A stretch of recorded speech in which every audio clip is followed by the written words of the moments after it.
Guys, this is Kamlesh Verma and I welcome you all in Aurora IAS, and this is lecture number 12 of our Ancient Indian History series in which we are going to start with 16 mahajanapadas. ठीक है, हमने अपनी journey पिछली बार कहाँ छोड़ी थी? वो छोड़ी थी हमने जैनिज्म एंड बुद्धिज़्म में। जैनिज्म एंड बुद्धिज़्म के राइज होने का रीजन था वैदिक कल्चर, लेकिन वैदिक कल्चर भी एक रीज़न था जिसकी वजह से 16 महाजनपदास का राइज होता है। ठीक है, आप कह सकते हैं वैदिक कल्चर की तरफ से हमें दो इनपुट्स मिलते हैं। पहला तो ये लोग बहुत ही ज़्यादा एक्सपेंड कर रहे थे। ठीक है, बहुत ज़्यादा एक्सपेंड कर रहे थे। मैंने आपको बताया था इनके पास आयरन था, जिसकी वजह से इन्होंने क्या किया था, अपनी टेरिटरीज बहुत ज़्यादा बढ़ा ली थी। आर्यवर्त का निर्माण हो गया था और पॉलिटिकली ये लोग काफ़ी स्ट्रांग होते जा रहे थे और राजा भी बहुत स्ट्रांग बनते जा रहा था। और दूसरा ये था कि यहाँ पर जो उन्होंने सोशल ईवल्स लाए थे, ठीक है, और जो रिलीजियस ईवल्स लाए थे, उनको लड़ने के लिए आया था हमारा जैनिज्म एंड बुद्धिज्म। तो इसका जो एक इम्पैक्ट था लेटर वैदिक पीरियड का, वो तो हमने देख लिया social, that means Jainism and Buddhism के फॉर्म में। लेकिन जो हम पॉलिटिकली एक्सपेंड कर रहे हैं उसका भी कुछ मतलब दैट मीन्स फ़ायदा होगा या कुछ इम्पैक्ट पड़ेगा। तो उसका जो इम्पैक्ट था उसको हम कहते हैं 16 महाजनपदास। और अल्टीमेटली 16 महाजनपदास से पावरफुल जनपदा निकलता है जिसका नाम था मगध। मगध के बाद सीधे मौर्य एम्पायर स्टैब्लिश हो जाता है। तो आप देखिए जो वैदिक कल्चर में हमने देखा था ना किस तरीके से जो राजा था वो पावरफुल हो गया था। लोगों ने बोल दिया ठीक है भैया आप राज करो, बस हमें किसी तरीके से लैंड लेके आओ। तो लगातार जो लैंड था वो बढ़ते जा रहा था। ठीक है, और यही जब बड़े बड़े लैंड पावरफुल हो जाते हैं तो उनको हम कहते हैं 16 महाजनपदास। ये रीज़न था कि महाजनपदास का राइज क्यों होता है। ठीक है, महाजनपदास का राइज क्यों होता है? सिंपल सी बात है, जो लेटर वैदिक पीरियड थे, जो लोग थे वो काफ़ी बढ़ते गए। ठीक है, और 16 महाजनपदास को कहा जाता है second urbanization of India. Second urbanization of India. जो फर्स्ट अर्बनाइजेशन ऑफ इंडिया था that was Indus valley civilization. ठीक है, इंडस वैली सिविलाइजेशन। अब देखो, जब हमारे यहाँ पहला अर्बनाइजेशन होता है तो वो कंटिन्यू नहीं हो पाता है। ठीक है, 1500 के आसपास पूरे तरीके से आप कह सकते हैं जो हमारा आईवीसी था वो खत्म हो जाता है। लेकिन जो सेकंड अर्बनाइजेशन हो रहा है वो किस वजह से हो रहा है? वैदिक कल्चर की वजह से हो रहा है। और वही वैदिक कल्चर की वजह से क्या हुआ? सेकंड अर्बनाइजेशन हुआ और मौर्य एम्पायर बना, गुप्ता एम्पायर बना, और वो अभी तक चल रहा है इंडिया में। ठीक है, आप देखिए, इसलिए हम अपने आप को ज़्यादा रिलेट करते हैं किससे? वैदिक कल्चर से, ना कि हड़प्पा कल्चर से। बिकॉज उनका जो भी अर्बनाइजेशन जो भी उन्होंने दिया था वो सब खत्म हो गया था वहीं पर। लेकिन वैदिक कल्चर की चीज़ें आज तक चल रही हैं। वैदिक कल्चर की चीज़ें आज तक चल रही है, इसलिए आज भी हम अपने जो भी जो लाइक वो हवन करना, ये करना, वो करना, ये सब काफ़ी चीज़ें वैदिक कल्चर से बोरोड है। ठीक है, समझ में आया? ओके, ठीक है, तो अब हम चालू करते हैं 16 महाजनपदास। उससे पहले I would like to tell you about our PGP program. ठीक है, जिसमें 35 plus students are writing mains from our side and all have scored more than 100 plus marks. ठीक है, जिनके प्रूफ आपको टेलीग्राम चैनल में मिल जाएंगे। साथ ही साथ अगर आपको कोई भी डाउट होता है regarding our program, so you can contact on these 2 numbers and directly talk to Arora sir about the issues of the PGP programme.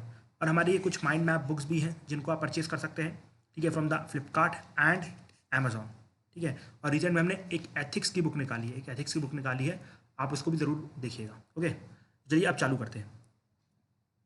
देखो, मैंने आपको पहले बता दिया, बैकग्राउंड मैंने आपको दे दिया है कि 6th सेंचुरी बीसी के आसपास क्या होता है कि भाई जो वैदिक कल्चर था, लेटर वैदिक पीरियड था, वो काफ़ी बड़ा हो चुका था। और उस टाइम पे बहुत सारे आप कह सकते हैं जो राज्य, बड़े बड़े किंगडम इमर्ज होने लगे थे। मतलब जो पहले मैंने आपको बताया था आर्यंस आते हैं।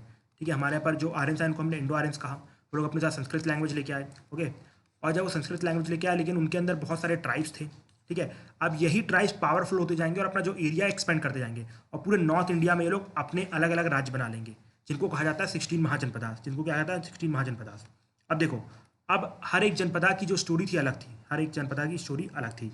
जैसे फॉर एग्जाम्पल जो भी आप कह सकते हैं सेंट्रल इंडिया में जनपदास थे, for example UP, Bihar, Madhya Pradesh, वहाँ पर जो मैक्सिमम अच्छा फॉर्म ऑफ गवर्नमेंट था that was monarchial form of government. ठीक है, मोनार्कियल फॉर्म ऑफ गवर्नमेंट मतलब जो राजा का बेटा ही राजा बनेगा। ठीक है, वहीं दूसरी तरफ अगर आप देखो, अगर थोड़ा सा ईस्टर्न साइड में चले जाओ, फॉर एग्जाम्पल नेपाल वाले रीजन में, बिहार वाले रीजन में, not Bihar but actually Nepal और हिली रीजन में चले जाओ, तो वहाँ पर आपको रिपब्लिकन फॉर्म ऑफ गवर्नमेंट देखने को मिलेगा। रिपब्लिकन फॉर्म ऑफ गवर्नमेंट देखने को मिलेगा कहाँ पर? हिमालयास और नॉर्थ वेस्ट इंडिया में। ठीक है, अब देखो जो रिपब्लिकन फॉर्म ऑफ गवर्नमेंट है, इसमें हमेशा से डिबेट रहता है। डिबेट ये है कि भैया आप इसे रिपब्लिकन फॉर्म ऑफ गवर्नमेंट किसी भी तरीके से नहीं कह सकते हैं। क्यों? जस्ट बिकॉज कि भैया यहाँ पर लोगों ने मतलब पीपल ने लीडर को नहीं चुना है। बस कुछ आपके अंदर फॉर एग्जाम्पल एक बड़ा सा राजा था। ठीक है, अब उसके अंदर छोटे छोटे लॉर्ड्स हैं। ठीक है, जैसा गेम ऑफ थ्रोन्स रहता है, अब उन्होंने एक राजा को चुन लिया है। So this is not complete republicanism. बस आप कह सकते हैं थोड़ा बहुत, आप कह सकते हैं एरिस्टोक्रेसी टाइप का है। मतलब ये सब लोग मिल के चला रहे हैं। ठीक है, तो इस पर डिबेट चलता है, तो इसी डिबेट को भी याद रखिएगा।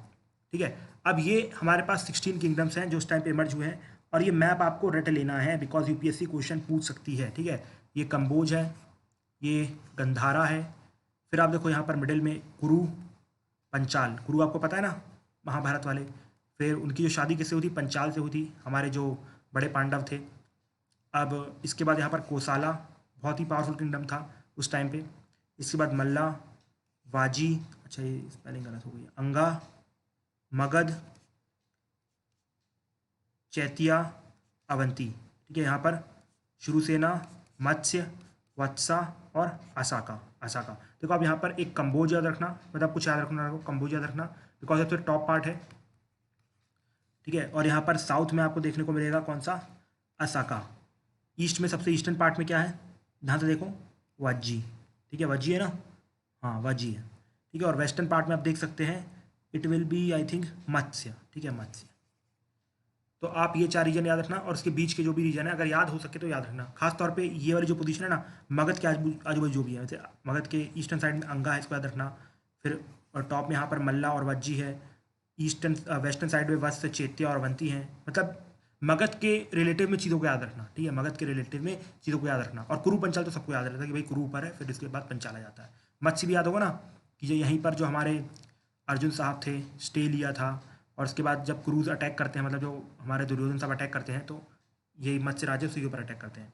ठीक है, तो इस मैप को अच्छे से बस स्टडी कर लेना। एनसीईआरटी में इससे अच्छा मैप दिया हुआ है, एनसीईआरटी निकालना, उससे पढ़ लेना। ठीक है, अब देखो, अब हम फाइनली अपनी स्टोरी चालू करते हैं। सबसे पहली बात तो भैया 16 महाजनपदास से इसका मेंशन कहाँ मिलता है? इसका मेंशन मिलता है बुद्धिस्ट और जैन लिटरेचर में। ठीक है, बुद्धिस्ट एंड जैन लिटरेचर में। अब आप बताओ बुद्धिस्ट और जैन लिटरेचर में ही क्यों मिलता है? बुद्धिस्ट एंड जैन लिटरेचर में क्यों ही मिलता है? क्यों? जस्ट बिकॉज कि उसी टाइम पे जैनिज्म एंड बुद्धिज्म का राइज हुआ था, और जो भी राजा लोग थे वो लोग या तो जैनिज्म को सपोर्ट कर रहे थे, बुद्धिज्म को सपोर्ट कर रहे थे, काफ़ी प्रोपोगेट कर रहे थे। बिकॉज मैंने आपको बताया कि ये जो 16 महाजनपदास के राजा थे वो लोग कौन थे? क्षत्रिय थे, और क्षत्रियो को भी पता चल गया था भैया ब्राह्मण ने हमारे साथ धोखा किया है, तो अल्टीमेटली ये लोग इनको सपोर्ट करके इनको निकालना चाहते थे। ठीक है, तो इसलिए अच्छा सपोर्ट कर रहे थे, इसलिए इन लोगों ने अपनी बुक्स में 16 महाजनपदास का काफ़ी अच्छे से मेंशन किया है। ठीक है, अब देखो शुरू में ना ये 16 महाजनपदास अच्छे से चल रहे थे, लेकिन अब सिंपल सी बात है लंबे टाइम तक तो रहेंगे नहीं। अब जो भी स्मॉल और वीक किंगडम हुआ करते थे, फॉर एग्जाम्पल छोटे छोटे जो भी किंगडम थे, आप कह सकते हैं मत्स्य हो गया, इसके बाद वत्स हो गया, ये सब जो किंगडम थे, इन सब का क्या हुआ, इन सबको जो बड़े बड़े किंगडम थे उन्होंने हथियाना चालू कर दिया, और अपनी जो राज्य की सीमाएं थी बढ़ाना चालू कर दी। और अल्टीमेटली आप अगर 6th सेंचुरी BC के एंड में आके देखते हो तो आपको सिर्फ और सिर्फ 4 बड़े किंगडम देखने को मिलते हैं। एक आता है वत्स, अवंती, कोसाला और मगधा। ठीक है, आप पोजीशन देख लो, वत्स, ठीक है वत्स, इसके बाद मगध, अवंती और ये कोसाला, ये 4 किंगडम रहते हैं, तो इनको याद रखना, वत्स, अवंती, मगध एंड कोसाला। ठीक है, इसके बाद जो सबसे पावरफुल किंगडम इन सब के सामने इमर्ज होकर आता है उसका नाम था मगध। मतलब यहाँ पर ये तीनों किंगडम को भी जो मगध रहता है वो डिफीट कर देता है, और एक बहुत ही पावरफुल किंगडम निकल के आता है। तो अल्टीमेटली आपने देखा होगा बहुत सारी बुक में सारे के सारे 16 महाजनपदास का मेंशन है, इसके बाद इन 4 जो हमारे जनपदास हैं उनका भी मेंशन है, बट आपको वो सब नहीं पढ़ने, सिर्फ आपको मगध में फोकस करना है। बिकॉज यूपीएससी को अगर क्वेश्चन पूछना होगा तो सिर्फ और सिर्फ मगध से पूछेगी। ठीक है, बाकी जनपदास से नहीं पूछेगी। ठीक है, तो देखो मगध का, लेकिन जो आप देखिए जो 16 महाजनपदास में से सिर्फ और सिर्फ एक महाजनपद इतना पावरफुल हुआ कि उसने 15 जनपद पे कंट्रोल किया, लेकिन बाकी के महाजनपदास फेल कर गए। तो सिंपल सी बात है, जो मगध राइज हुआ उसके बहुत सारे रीज़न रहे होंगे। तो क्या इंपॉर्टेंट रीज़न था जिसकी वजह से मगध राइज हुआ? देखो सबसे पहली बात तो उसकी जोग्राफिकल और स्ट्रैटेजिकल लोकेशन। देखो जो हमारा मगध था वो 2 रिवर के बीच में बसा हुआ था, जिसकी वजह से आप कह सकते हैं कि उसको नेचुरल डिफेंस था। मतलब जिसकी नेवी स्ट्रांग है वही आके इनको अटैक कर सकता है। तो आप कह सकते हैं कि अगर ये लोग आर्मी कम भी रखते हैं तो कोई खास लॉस नहीं होगा, बट इनकी फिर भी 1 लाख की आर्मी थी। जो धनानंद की आर्मी थी वो 1 लाख की आर्मी थी। ठीक है, ये पहला एडवांटेज। अब आप देखो ये 2 रिवर के बीच में मतलब डुआब है, तो यहाँ पर आप देख सकते हैं कि जो सॉइल है वो काफ़ी फर्टाइल है। ठीक है, जो सॉइल है वो क्या है, काफ़ी फर्टाइल है। तो यहाँ पर आप कह सकते हैं जो भी क्रॉप वो बहुत ज़्यादा होंगे। ठीक है, अब साथ ही साथ रिवर है, पानी है, मतलब जंगल भी होंगे। तो जंगल का इनको डबल फायदा हुआ। वहाँ से एक तो उनको 2 रिसोर्सेस मिल रहे थे, एक तो मिल रहे थे हाथी, ठीक है, जिनको उन्होंने एक्सटेंसिवली यूज़ किया इन फाइटिंग द वॉर्स, जो कि बाकी राजाओं के पास नहीं थे।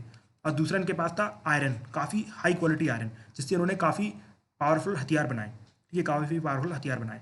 अब देखो ये जो उनके पास क्रॉप्स थी उसका ये लोग ट्रेड भी किया करते थे, और ट्रेड करने के लिए क्या यूज़ करते थे, बग्गी नहीं, रिवर्स यूज़ किया करते थे, जिससे कि उनका जो ट्रांसपोर्ट था वो भी चीप हुआ करता था।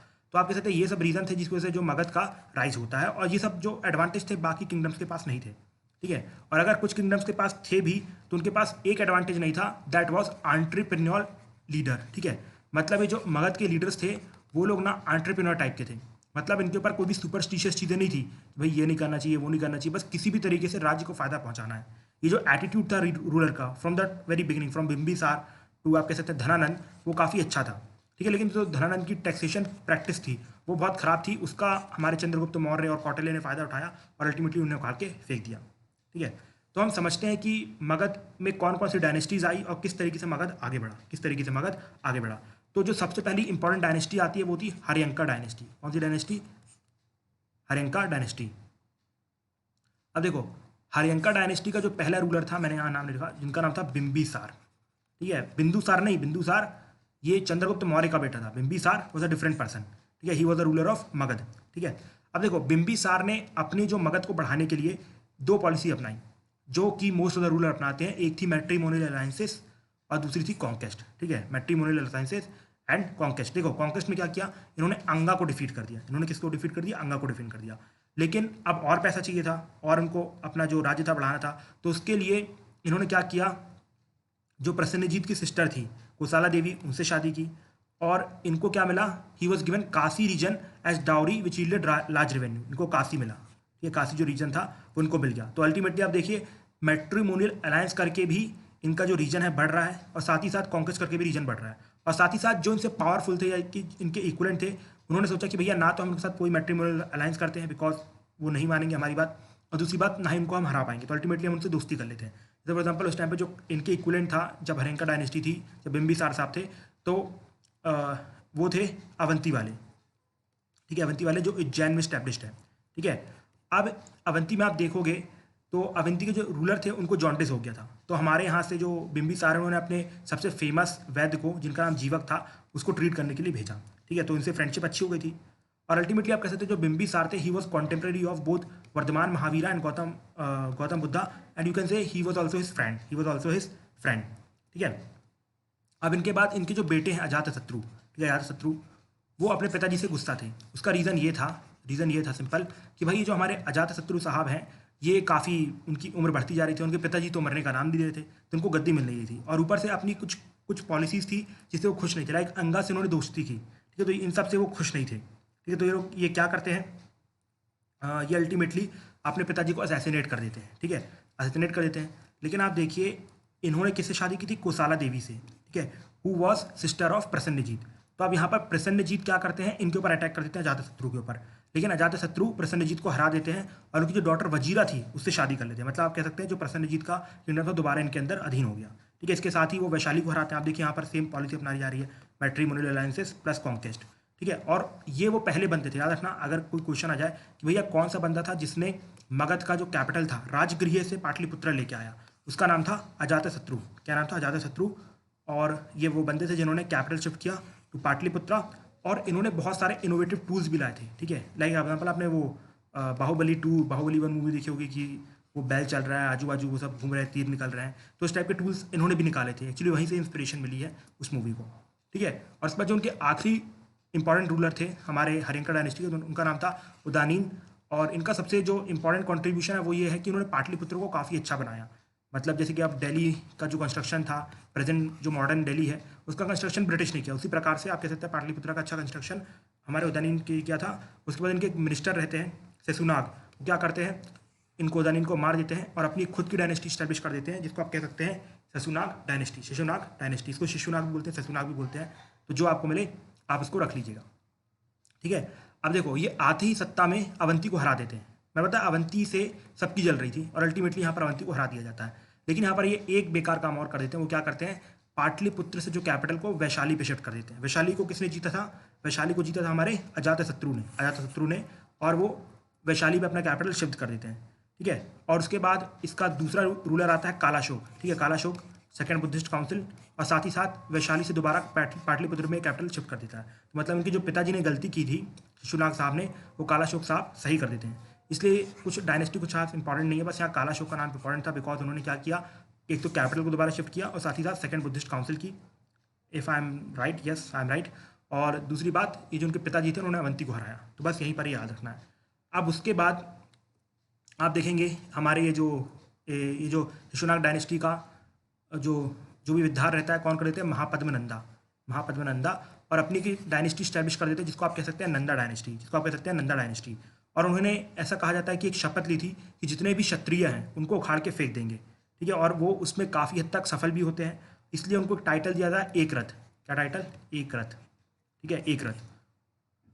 और आप देखेंगे पुरानास में और काफ़ी, जैसा आप कह सकते हैं कि जो खारावेला किंग ऑफ कलिंगा है उनके हाथी पर इंस्क्रिप्शन में, और काफ़ी साउथ इंडिया की बुक में काफ़ी मेंशन है हमारे महापद्मानंदा का, जिन्होंने काफ़ी मतलब कह सकते हैं बहुत ही हैवी तरीके से कॉन्क्वेस्ट किया था कंप्लीट नॉर्थ इंडिया का। और कुछ बुक्स तो ये भी कहती हैं कि भाई जो इनका रीच था वो साउथ इंडिया तक भी पहुंच चुका था। तो आप इन शॉर्ट कह सकते हैं कि जो महापद्मानंदा थे वो एक बहुत ही बड़े एम्पायर बिल्डर थे, ठीक है, बहुत ही बड़े एम्पायर बिल्डर थे, मतलब काफ़ी बड़ा राज्य बनाने की कामना रखते थे, ठीक है। अब इसके बाद आ जाते हैं उनके सबसे कुपुत्र, ठीक है, जिनका नाम था धनानंद। क्या नाम था? धनानंद। देखो धनानंद की कुछ प्रैक्टिसेस में कुछ खास प्रॉब्लम नहीं थी। बाकी अगर आप देखोगे महापद्मानंद भी काफ़ी क्रूर राजा थे, उससे जो पहले क्रूर राजा थे अजातशत्रु, ये सब क्रूर राजा ही माने जाते हैं, ठीक है। लेकिन इनका ये था कि ये लोग अपनी फैमिली की तरफ क्रूर थे, जनता की तरफ उतने क्रूर नहीं थे। लेकिन जो धनानंद साहब हैं ये अपनी क्रूरता अपनी जो प्रजा थी उन पर दिखा रहे थे, ठीक है, अपनी जो प्रजा है उस पर दिखा रहे थे। और उनका जो टैक्सेशन का सिस्टम था वो बहुत ही ख़राब था। जैसे मैं आपको एग्जांपल देता हूँ, काफ़ी बुक्स में मेंशन है और काफ़ी स्टोरीज में दिखाया गया है। फॉर एग्जांपल कि मान लो क्या हुआ कि हमारे धनानंद साहब को टैक्स चाहिए, ठीक है, टैक्स चाहिए, और उनके पास पैसे की कमी है, तो लोग वो क्या करेंगे कि अपने ही कुछ सैनिक भेजेंगे और उनसे अटैक करवा देंगे, बिजनेस जो भी बिजनेस क्लास है, ठीक है। अब बिजनेस क्लास थोड़ी डर जाएगी, ठीक है, बिजनेस क्लास डर जाएगी। अब जैसे बिजनेस क्लास डर जाएगी वो आएगी राजा के पास, मतलब धनानंद के पास। अब धनानंद साहब बोलेंगे कि भाई मेरे पास तो इतने सोल्जर ही नहीं है, ऑलरेडी मेरी जो पूरी सेना है वो अलेक्जेंडर को रोकने के लिए बॉर्डर में लगी हुई है, बिकॉज उस टाइम पे इन्वेजन होने वाले थे, सबको पता चल चुका था। तो अल्टीमेटली मैं आपकी मदद नहीं कर पाऊंगा, बिकॉज मेरे पास और पैसे भी नहीं है लोगों को हायर करने के लिए। तो यहाँ पर अभी लोग खुद से बोलेंगे कि अरे महाराज आप हमसे पैसे ले लीजिए बट हमें प्रोटेक्शन प्रोवाइड करो, तो उनको एक्स्ट्रा टैक्सेशन मिल गया। और एक्चुअली में वो अटैक तो किसने करवाया था? धनानंद ने खुद करवाया था, वो अटैक होगा भी नहीं और उनका टैक्सेशन भी बढ़ गया। तो इस टाइप की काफ़ी चीप ट्रिक यूज़ कर रहे थे धनानंद। तो अल्टीमेटली जो लोगों को पसंद नहीं आ रही थी, और एंड में क्या होता है, एंड में क्या होता है कि इसी जो लोगों की डिसेंटमेंट थी उसका फायदा उठाते हैं चंद्रगुप्त मौर्य और कौटिल्य, और अल्टीमेटली स्टैब्लिश कर देते हैं अपना मौर्य अंपायर, ठीक है, मौर्य साम्राज्य, ठीक है। आप देखो याद रखिएगा जिसने अलेक्जेंडर द ग्रेट को रोका था उसका नाम था धनानंद, ठीक है। अब वो सब हम बाद में पढ़ेंगे, एक्चुअली इन्वेजन हम पढ़ेंगे। अब इन्वेजन हमारे सामने दो टाइप के आते हैं, एक था पर्शियन इन्वेजन और दूसरा है अलेक्जेंडर द ग्रेट का इन्वेजन, ठीक है, ग्रीक इन्वेजन आप कह सकते हो। तो इन इन्वेजन को we will start from the next class, ठीक है। आज के लिए इतने ही रहने देते हैं। Thank you and have a nice day friends.